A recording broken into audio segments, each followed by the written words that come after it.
नमस्कार, मैं उमेश गौतम, समग्र प्रदेश समाचार से। आज हम एक ऐसी बात करने वाले हैं जो बहुत ही जरूरी है और सबको समझने की बात है। हम अपने लोकतंत्र की बात करते हैं और लोकतंत्र की खूबसूरती की बात करते हैं और ये बता दें कि लोकतंत्र ऐसा नहीं कि लोकतंत्र कोई किताब है जिसके 2 पन्ने पढ़ लिए गए और वो लोकतंत्र किसी ने बैठ कर लिख दिया। लोकतंत्र ये नहीं है। लोकतंत्र के हर अक्षर में भारतवासियों की खून का लहू से लिखा गया है। हर शब्द में हमारे खून के, शरीर से निकले हुए खून के कतरे हैं लोकतंत्र में। और ये संविधान हमें ऐसे नहीं मिला।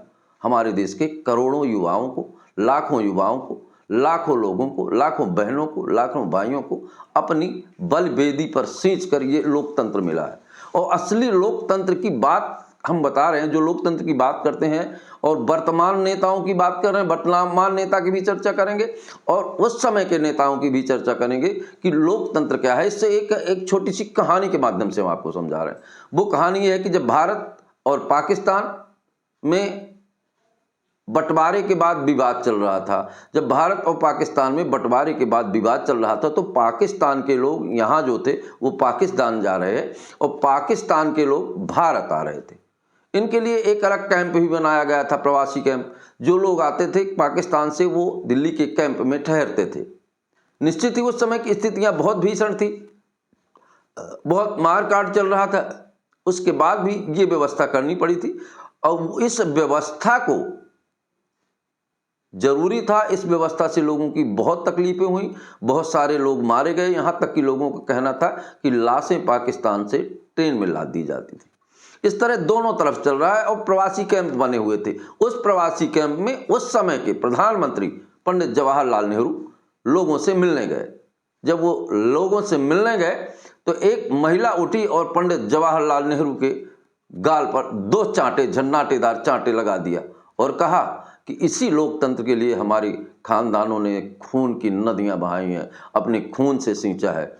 तब हमारे जवाहरलाल नेहरू ने कहा था कि हाँ, यही लोकतंत्र है कि आज आप एक प्रधानमंत्री को चांटे मार रही हैं और हम मुस्कुरा रहे हैं। ये हमारी लोकतंत्र की खूबसूरती थी। हमारे नेता इस बात को स्वीकार करते थे कि लोकतंत्र जनता के खून से सींचा हुआ लोकतंत्र है, किसी की संपत्ति नहीं है, ना किसी ने उसको लिख के बना लिया कि ये मेरा है।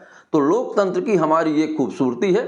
पर वर्तमान के नेता लोकतंत्र का शायद इन्हें ज्ञान भी नहीं है। दूसरों को अनपढ़ कहने वाले नेताओं को एक बार इतिहास जरूर पढ़ना चाहिए और लोकतंत्र के बारे में भी जानना चाहिए। वैसे आपको एक बता दें कि ये जो कुछ नेता ये कहते हैं कि आप कहाँ तक पढ़े हो, कहाँ के पत्रकार हो, उनके लिए बता दें कि हमारे संविधान अनुच्छेद 119 में ये बात दर्ज है।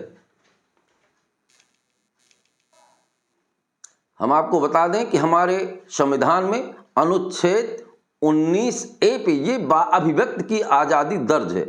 ये तो पत्रकार है, कोई आम व्यक्ति भी किसी भी नेता, मंत्री, कलेक्टर सबसे खुल के सवाल कर सकता है। ये उसका मौलिक अधिकार है और कोई भी नेता और मंत्री इस बात से उसे रोक नहीं सकता। अगर रोकता है तो ये समझ जाइए कि ये राजनीति का जीरो आदमी है और इसे राजनीति के आने वाले दिनों में इसका भविष्य शून्य होने वाला है, क्योंकि ये लोकतंत्र का युग है और जिसे लोकतंत्र की परिभाषा नहीं आती उसे सत्ता में बने रहने का अधिकार हमारी नज़रों में तो उचित है ही नहीं।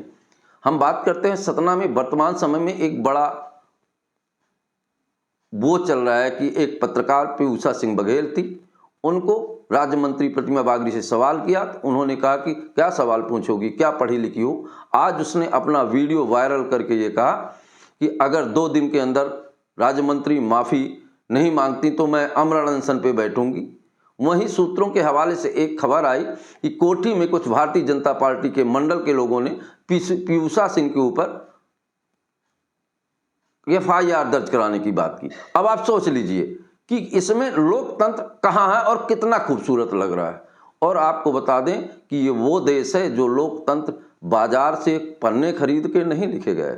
हमारे देश का लोकतंत्र देशवासियों के खून के छींटों से लिखा हुआ है। तो मैं आज के राजनेताओं को, चाहे वो किसी पार्टी का व्यक्ति हो, किसी पार्टी का नेता हो, उसे शर्म आनी चाहिए। पार्टी के शीर्षस्थ मुखिया लोगों को भी शर्म आनी चाहिए कि असली लोकतंत्र क्या है, इसे समझना पड़ेगा। ये कोई छोटी सी किताब नहीं है कि किसी को बैठ के प्रवचन कर लिया।